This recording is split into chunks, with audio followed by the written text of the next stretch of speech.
Ang ating pag-uusapan ngayon ay tungkol sa talong. Ang tanong kasi sa atin ni Jerome ay, nakagamit ka na ba ng talong kapag nag-SS ka? So natin pag-uusapan for today's video. Interesado ka bang malaman kung ano ang aking sagot? Please keep on watching para bago yan. Kung bago ka pa lang sa akin channel, please consider to like this video and subscribe my channel.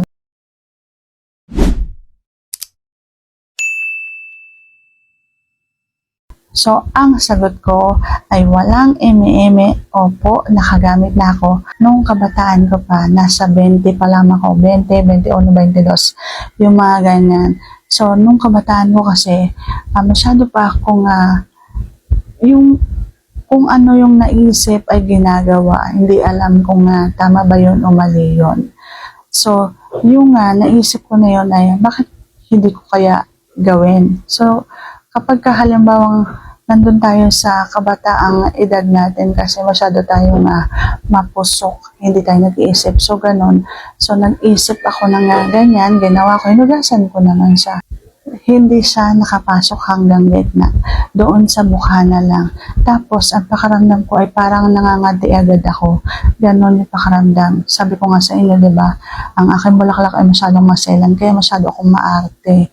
Ang gusto ko nga, di ba, yung lagi naghuhugas, hindi pa pumasok ang hindi naghuhugas, yung mga ganyan. Ang pakaramdam ko nung may pumasok ng talong doon sa aking bulaklak ay makati. Kaya natakot na ako at hindi ko na ginawa at hindi ko na rin inulit kasi sa unang pagkakataon na yon ay nadala na ako agad. Kaya hindi ko na ipinasok ng kahit na ano dun sa aking bulaklak kapag halimbawang nakakaisip akong mag-SS ng gano'n. Iba pa rin talaga ang pakaramdam kapag halimbawang tunay na ang pumapasok doon sa bulaklak. Iba yung lambot, iba yung tigas. Alam mo yung balat sa balat kayo.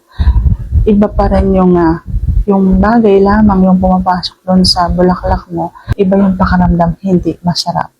So, sana sagot ka na tama ng tanong. And if you like this video, please consider to like this video and subscribe my channel. Thank you for watching. See you on my next vlog.